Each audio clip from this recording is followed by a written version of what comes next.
Bonjour à tous et bienvenue sur GCN en français. Aujourd'hui, on va passer en revue toutes les nouveautés technologiques apparues sur le Giro 2023. Comme chaque année sur le Giro, on aperçoit pas mal de fun.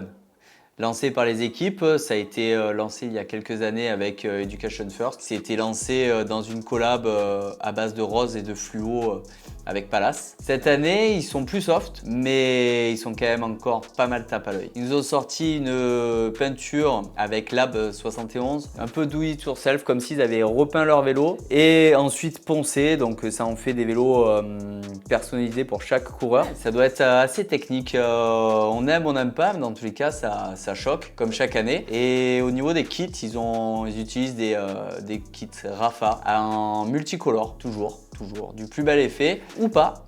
Ça, chacun est libre de son jugement, mais moi j'aime bien. On continue chez Education First avec l'apologie, on va dire, du vélo de chrono, avec le vélo du champion équatorien de la discipline, Jonathan Caicedo, qui là nous sort un vélo aux couleurs du drapeau. Mais c'est le cliché du vélo. C'est si un enfant doit dessiner un vélo de chrono, il dessinerait exactement comme ceci. Des grosses roues, un tout petit cadre et de la couleur qui claque. Le rendu est assez incroyable. On dirait même que le vélo est quasiment faux tellement il est petit, mais niveau rigidité, je pense que c'est plutôt efficace. On continue et on va voir les vélos de chez Intermarché Circus pour voir la belle peinture qu'ils nous ont sorti sur les Cube Lightning. D'habitude, on aurait dit qu'ils étaient plutôt discrets au niveau des vélos. Discrets, c'était plutôt une peinture de cadre foncé avec des périphériques fluo. Ça va être un peu agressif visuellement. Mais là, dans le détail, ils ont mis un bleu marbré, légèrement candy, qui est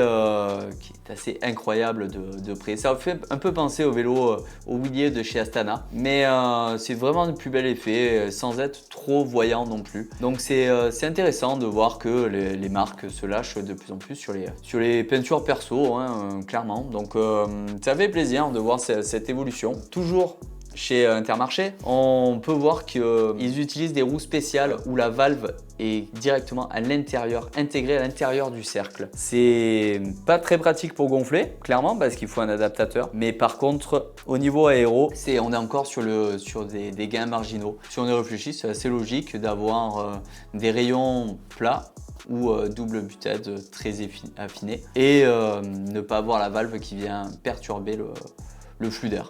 Donc c'est assez logique et c'est une innovation que je pense on va voir sur beaucoup de vélos. Toujours pour parler de ces roues, ils sont équipés de pneus GP 5000 et TT. Donc c'est des pneus de contre-la-montre qui sont prévus pour avoir encore un meilleur rendement que les pneus normaux, mais qui par contre sont un peu plus fins. Donc attention aux crevaisons, mais encore une fois, c'est la vitesse avant tout. À savoir que ce sont aussi des pneus de 28 mm. On voit de plus en plus d'équipes qui montent des pneus en 28 sur ce Giro.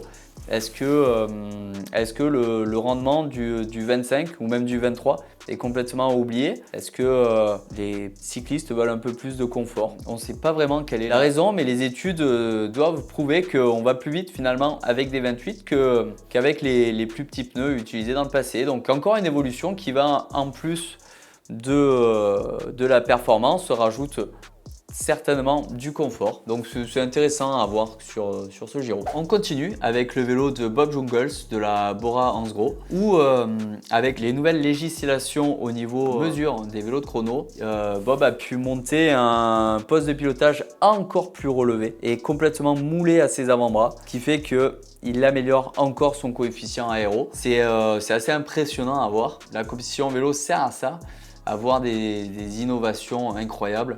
On est presque en Formule 1, donc c'est encore une fois une belle évolution pour le vélo. Nouveauté chez DSM aussi, le nouveau Scott Plasma RC de chrono avec un poste de pilotage différent de ce qu'on a pu voir sur le vélo par exemple de Bob Jungels. Et ce sont des prolongateurs avec angle de poignet réglable. Donc c'est-à-dire que c'est des produits qu'on va pouvoir trouver dans le commerce et qui permettent d'avoir des prolongateurs aéro, mais où on peut modifier directement l'angle des poignets. Donc c'est un petit détail, mais qui coûte largement moins cher que des prolongateurs sur mesure et qui conviennent à beaucoup plus de monde. Donc voilà, un peu moins technique sur ce vélo, mais beaucoup plus polyvalent. Autre nouveauté aussi, c'est le vélo de l'équipe Aeolo Cometa. Le Arum Magma est à l'opposé de ce qui se fait sur le marché du cycle à l'heure actuelle. 80% des vélos sortis sont des vélos aéros. Et là, la marque a choisi de faire totalement l'opposé en utilisant un vélo avec des lignes beaucoup plus classiques. On parle d'un top tube complètement horizontal. On parle d'une potence classique, d'une semi-intégration de toutes les gaines et d'un vélo avec la classe absolue.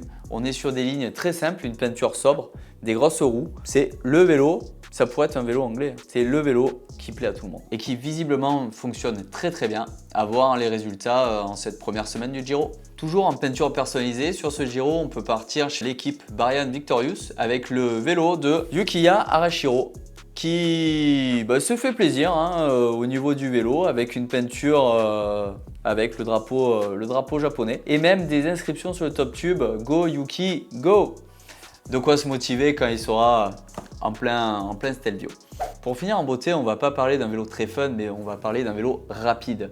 Le Colnago V4 RS de Joao Almeida. Là encore, on peut y voir sur ces roues Envy en 60 mm des pneus en 28 mm de large mais qui paraissent 30 mm. Étant donné la largeur des jantes, la largeur interne des jantes, on est quasiment sur du 30 mm.